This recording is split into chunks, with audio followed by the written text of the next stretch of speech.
Welcome back to the Deep Dive. Today we are opening a file that I have been absolutely dying to get into. Hmm. We are looking at a specific, razor-thin slice of history from the world of Arcanum, of Steamworks and Magic Obscura. And it's such a fascinating one. It really is. Now, It is. usually when we talk about fantasy worlds, we're talking about stasis. You know the drill. Right. Thousands of years of knights and castles and dragons, and nothing ever really changes. The sword your great-grandfather used is, just as good as the one you're using today. Exactly. But Arcanum is different. It's a world in the middle of a violent, messy industrial revolution. But here's the kicker, and this is why we're here today. We aren't talking about the steam engines of the present. No, we're going back. Way back. We are looking at the archaeology of this setting, because in Arcanum, the past wasn't less advanced than the present. In one very specific, very terrifying case, it was significantly more advanced. So much more. We're digging into the ruins of a civilization that, it makes the modern steam age look like children playing with blocks. Exactly. We're talking about Vendigroth. If you're just a casual observer of the map, you might just think of it as that scary gray place where you go to die. Wasteland, yeah. But if you actually dig into the sources, and we have a stack of them here, the in-game newspapers, journals from the Archaeological Society, the schematics Vendigroth is essentially the Atlantis of this universe. A perfect comparison. But instead of marble columns and guys in togas debating philosophy, I want you to imagine a diesel-punk super-civilization that had mastered genetics, automation, and ballistics. While the rest of the world was still figuring out how to sharpen sticks, it's an incredible image. It is. And it's a fascinating paradox, isn't it? It's one that really defines the tragedy of the setting. You have this high-tech society that existed in the Age of Legends, which is a time period we normally associate with, high fantasy. Some powerful magic. Exactly. And yet, Vendigroth was aggressively, unapologetically technological. They were an anomaly, a glitch in the matrix of a magical world. And then, poof, gone. Wiped off the map in a single afternoon. Just erased. So the mission for this deep dive is to figure out who these people were, what kind of insane technology they built, and why their home is now a radioactive-style wasteland. And we have to talk about the device. And, of course, we have to talk about the Vendigroth device. The ultimate weapon, the God Killer. The God Killer. But, okay, before we get to the Doomsday devices, let's set the scene properly. For anyone new to Arcanum, or who maybe hasn't thought about the lore in a while, you have to understand the core physics of this universe. It's not just that wizards and scientists don't get along at dinner parties. The two forces literally break each other, right? This is a fundamental law of the universe we're dealing with. Precisely. It's a matter of natural law versus supernatural will. Technology in Arcanum relies on physical constants. Friction, combustion, electricity, thermodynamics. The universe behaving predictably. Exactly. It relies on the universe behaving predictably. If I pull this lever, this gear turns, which strikes this flint, which ignites this powder. It's a causal chain. A leads to B leads to C. Magic, by definition, subverts those laws. A spell says, I don't care about gravity, I'm going to fly. Or, I don't care about the conservation of energy, I'm going to conjure a fireball out of nothing. So it's a conflict of reality. It is. And when you put a powerful steam engine next to a powerful wizard, the conflict manifests physically. The spell might fizzle because the machine is reinforcing natural law. It's like anchoring reality. Yes. Yeah. Basically anchoring reality so the magic can't take hold. Or, conversely, the machine might just explode because the magic is warping the physics that hold the gears together. The metal softens, the combustion happens too fast, the friction coefficient changes. Which is why you have those great little details in the game, like signs on the trains in the modern era saying, no mages allowed in the rear cars. Yeah. They don't want the boiler to blow up just because someone with high magical aptitude sat next to it. It's segregation based on physics. It is. But Vendigroth, they didn't just dabble in technology. They didn't just have a few trains. They pushed it to the absolute limit. And that brings us to the timeline. We're talking about the Age of Legends. This is approximately 2, maybe 3,000 years before the present day of the game, which is set in 1885. A huge gap in time. A massive gap. And at that time, the world was dominated by the Elven Council. This was the height of magical supremacy. The elves were the masters of the world, wielding godlike power, living in crystal spires, shaping nature with a thought. So you've got these immortal elves running the show, convinced they're the pinnacle of creation, and then you have Vendigroth. A human city. A human city. Mm-hmm. And looking at the sources, specifically the newspapers recovered from the ruins, these guys were not subtle. Not at all. They were defiant. They weren't hiding in caves, building wheels. They were building skyscrapers. Defiant is putting it mildly. The sources describe a society that was incredibly proud. They saw magic as archaic, perhaps even tyrannical. A relic, exactly. They were humans pushing the boundaries of what was physically possible, and they refused to bow to the Elven Council. You have to understand the psychological shift here. For thousands of years, humans were likely second-class citizens in a world ruled by magical beings. Right.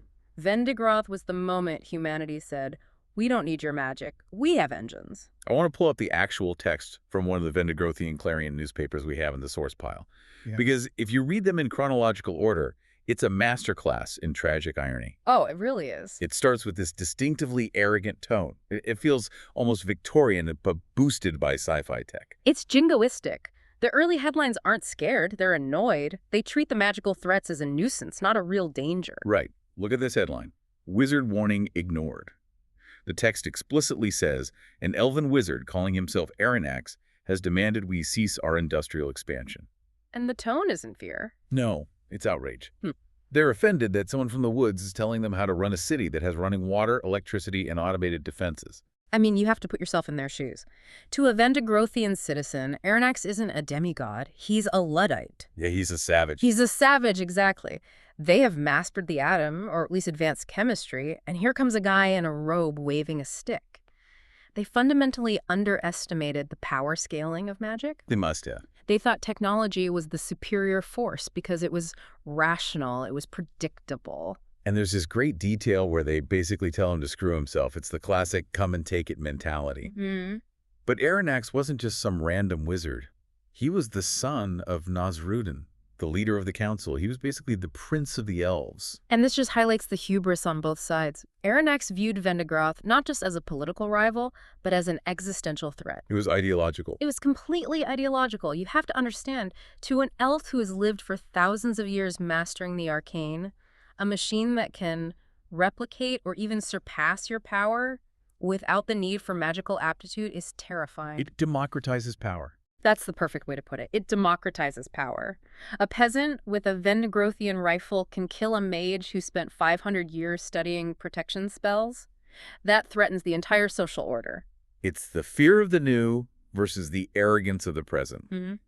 But Arronax didn't just want to sanction them. He didn't want to put up a blockade. Oh, yeah. He wanted to erase them. And this is where the story gets tragic. Because Vendigroth wasn't just building toasters or better steam engines. No, they were building weapons. They were building weapons to kill gods. And that escalation is what led to the cataclysm. Arronax convinced himself that if he didn't strike first, Vendigroth would eventually conquer or destroy the magical races. It was an ideological collision that turned into a war of extermination. So let's talk about the day the world ended. Because Arronax didn't bring an army. No siege engines. He didn't lay siege. He didn't blockade their ports. He just deleted the city. He used a spell of unimaginable power. The sources are a bit vague on the specific incantation, but the effect is crystal clear. It's biblical. It is. It compares the aftermath to a nuclear event. The geography today is known as the Vendigroth Wastes. It's described as a massive desert littered by ruins, cratered and lifeless. The comparison to Fallout comes up a lot in the source material, and it's incredibly apt. You look at the map of Arcanum. You have green forests, rolling hills, mountains, and then this scar. This gray dead zone. This gray dead zone. You walk into this area, and it feels like you've stepped out of a fantasy RPG and into a post-apocalyptic survival horror. The whole vibe shifts. It does, but there's a twist. Usually when a city gets nuked, magically or otherwise, everything is destroyed. The buildings crumble, the metal melts. But in Vendigroth, the technology survived. That's the Ragnarok proofing aspect of their engineering, and this is what fascinates me as an archaeologist of the setting. 2,000 years later, after being hit by the magical equivalent of an atomic bomb and buried under sand for millennia, The lights are still on. the vents are still cycling air, the lights are flickering, the defense systems are active. It's spooky. It's like the people are gone, vaporized instantly, but the machines are still waiting for orders. Still running their last program. They are running on a loop, and getting there isn't easy. You can't just walk in. You have to go through the gateway to the wastes. Right, which is a specific location on the map. It's guarded by Weldo Rubin, a halfling adventurer. I love that detail. It's great, isn't it? That the gatekeeper to this terrifying, cursed place is a halfling. And he's just standing there probably thinking, you want to go in there? Are you crazy? You're on your own, pal. But let's pause on the journey for a second, because the method of finding this city is just, it's dripping with irony. Oh, it's perfect. To find the location of the most hyper-technological city in history, you can't use a GPS. You can't use a sextant. You can't use a map from the library. You have to go to Tula. The city of mages. The city of mages. The heart of the enemy. The people who hated Vendigroth the most are the only ones who remember where it is. Talk about the ghost of Pelagian. This is a crucial part of the lore. So, Pelagian was a master mage of Tula, a contemporary of the ancient times. His spirit still haunts the city, but he is bound by the laws of magic. He won't speak to you unless you prove you understand the nature of the arcane. You have to speak his language. You do. There's a puzzle involving the 16 colleges of magic fire, water, necromancy, summoning, and so on. You have to step on these symbols in a specific order to unlock the knowledge. So picture this. You are the player. You might be a gun-toting technologist. You might be carrying a bunch of grenades and wearing machine plate mail. You smell like engine grease. You basically smell like engine grease. And you have to awkwardly dance on these magical symbols, reciting the progression of the magical colleges, just to get the ghost to point you toward the loot. It's the game forcing you to acknowledge the other side of the coin. Totally. It connects back to that theme of balance. You can't fully understand the history of Arcanum by only looking at one side. You need the mage's knowledge to find the technologist's grave. And Pelagian marking the map is significant. It's the magical world finally admitting that Vendigroth existed, acknowledging the scar they left on history. So once Pelagian marks the map, you head into the wastes, and the visual transition is stark. Immediate. You leave the grass behind, the sky turns a weird color, and you find the ruins. It isn't a city standing tall.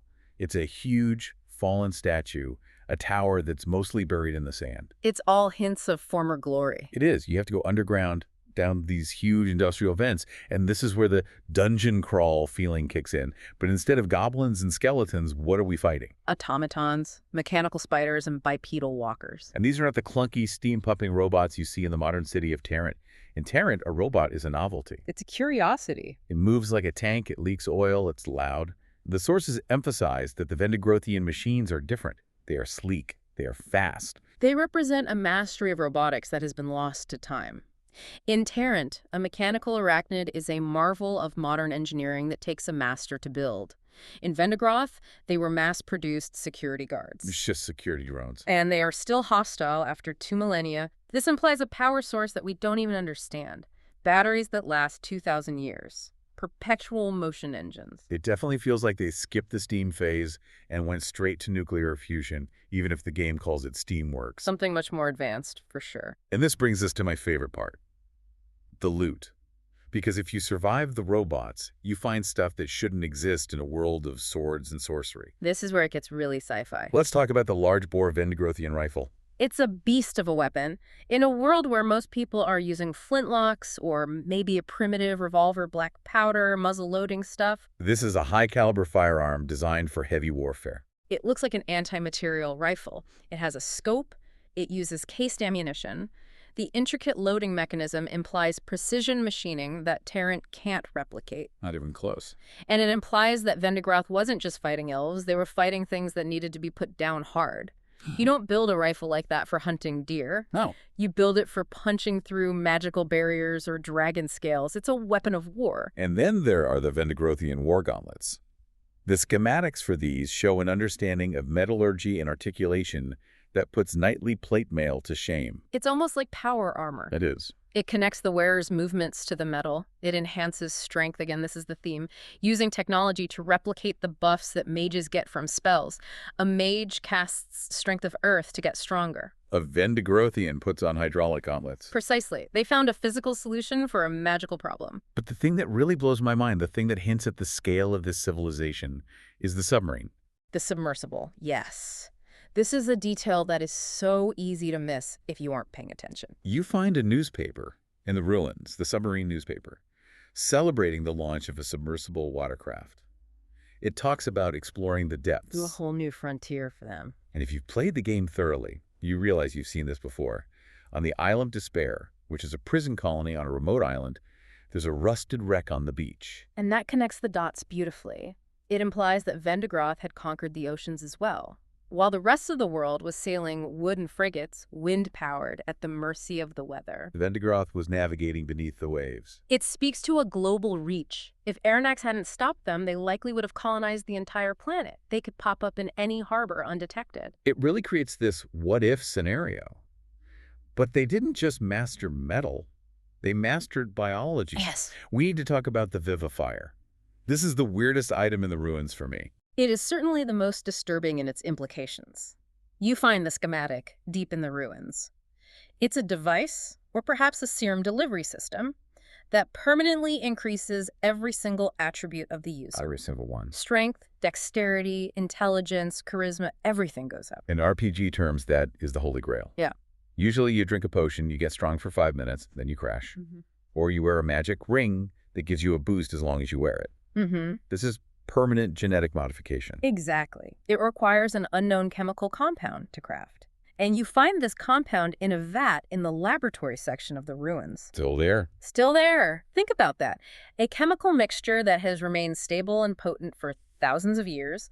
It suggests they had cracked the code of biochemistry. They weren't just building better machines, they were building better humans. It's dangerously close to playing God, isn't it? It is. Which explains why the elves were so freaked out. Vendigroth was basically saying, we don't need your magic to be better, faster, or stronger. We can build it on a lab. It forces us to ask, was it steroids? Was it a viral vector rewriting DNA? The game calls it a tonic, but the effect is profound. It suggests a transhumanist philosophy. They wanted to evolve beyond their natural limits. And that leads us to the ultimate expression of that defiance. The reason we are down here in the first place. The big one. The Vendigroth Device. The Mage Killer. This was the centerpiece of their defense program. It was designed by a scientist named Samuel Feuerhoff, specifically to kill Arronax. Okay, let's unpack the mechanics here. Yeah. Because it is brutally ingenious. It's not just a big gun. How does a machine kill a wizard who is practically immortal? Well, we need to look at the metaphysics of Arcanum. When a sufficiently powerful mage is near death, they don't just die like you or me. Nope. Their magical nature instinctively triggers a defensive reaction.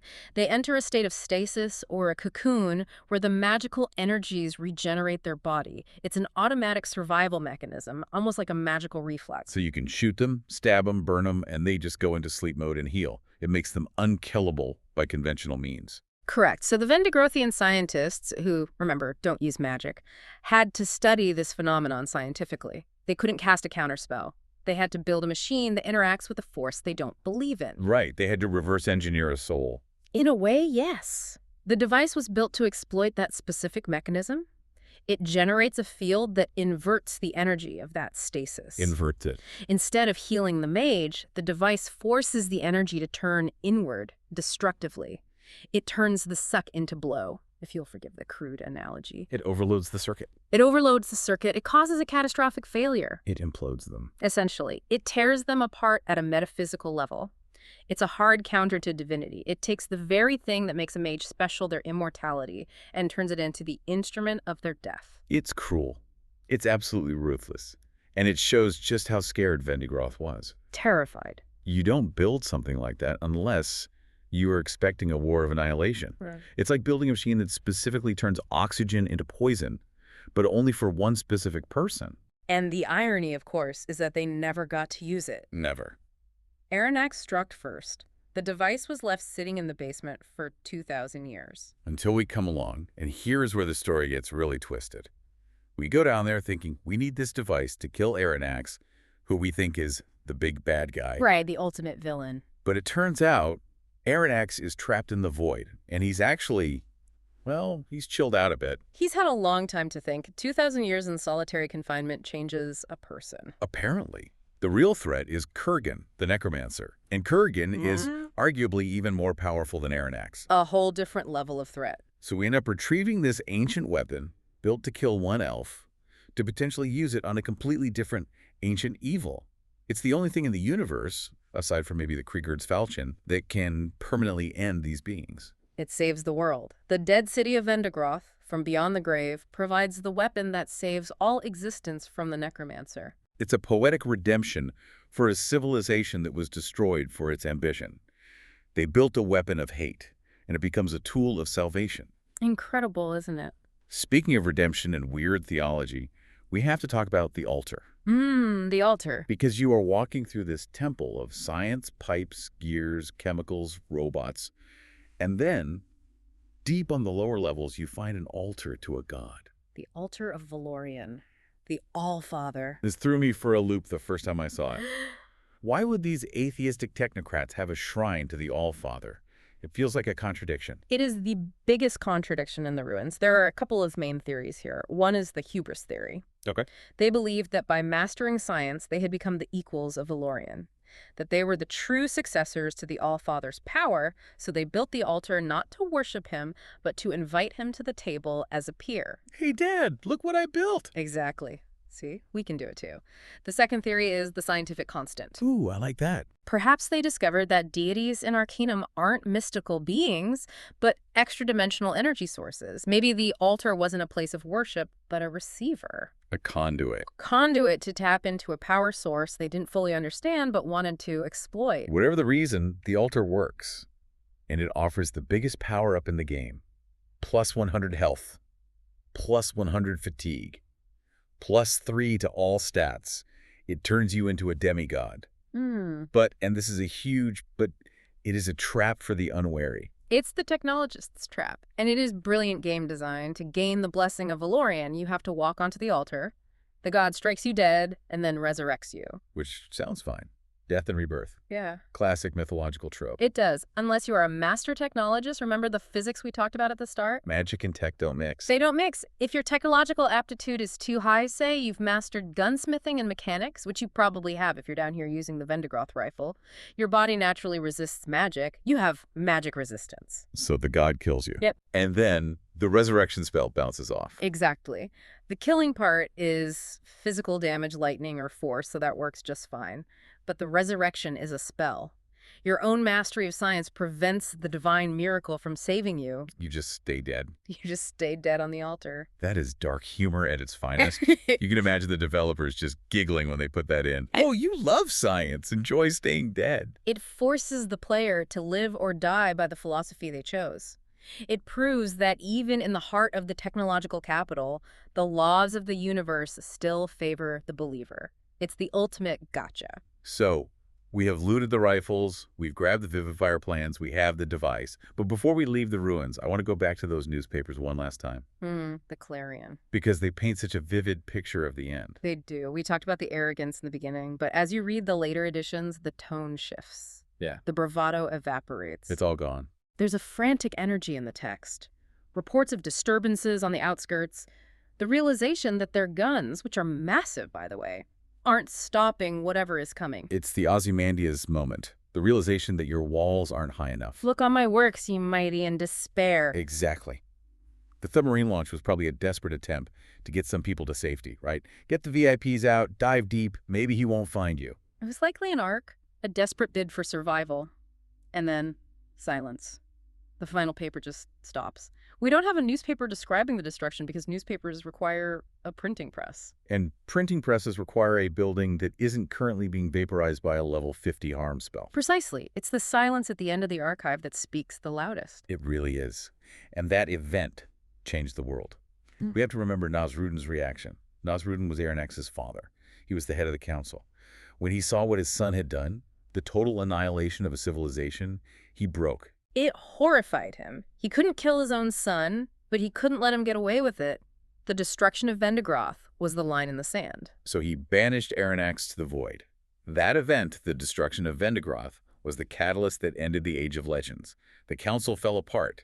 The elves retreated into the forests in shame and horror. And the world entered a dark age that it is only just now recovering from with the new Industrial Revolution in Tarant. Which brings us to the present day.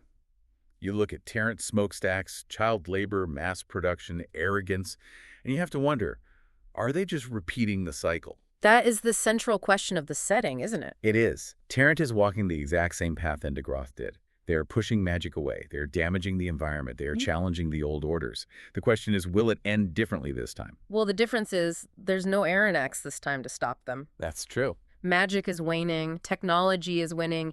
The elves are weaker than they used to be. But as we've seen with Kurgan, the threats are changing too. It's not just about elves versus humans anymore. It's about existence versus non-existence. It's a heavy legacy. Vendigroth represents the absolute peak of human potential when it's unshackled by magic, but it also represents the ultimate danger of poking the bear, or in this case, the elf, when you don't fully understand the forces you're dealing with. And yet, without Vendigroth, the world would be doomed. That's the nuance.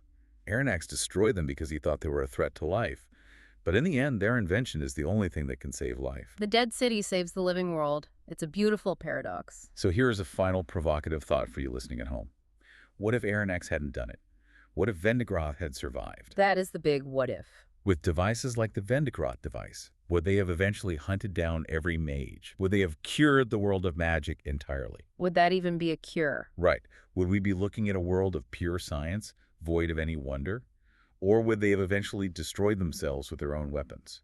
Given the submarine newspaper and their expansionist rhetoric, I think a global Vendigrothian empire was inevitable. A Pax Vendigrothia. Imagine a world patrolled by those automatons. Mage-killing fields erected around every city. It might have been peaceful, but it would have been a sterile, controlled peace. A world without fireballs, but with really good plumbing. I don't know which one I'd prefer. I suppose it depends on whether you can cast fireballs or not. If you're a mundane human, Vendigroth looks like paradise. If you're an elf, it looks like a prison. Fair point. It really puts the conflict into perspective. Well, that wraps up our excavation of the Vendigroth wastes. As always, the sources for this deep dive are available if you want to read the newspapers yourself. It's a tragic, fascinating story of hubris, genius, and high-yield magical explosives. A potent mix, and a reminder that sometimes the ruins have more to say than the living. Thanks for listening. Stay curious, check your sources, and if you find a weird altar in a basement, maybe don't step on it if you're carrying a steam engine. Good advice. Catch you on the next deep dive.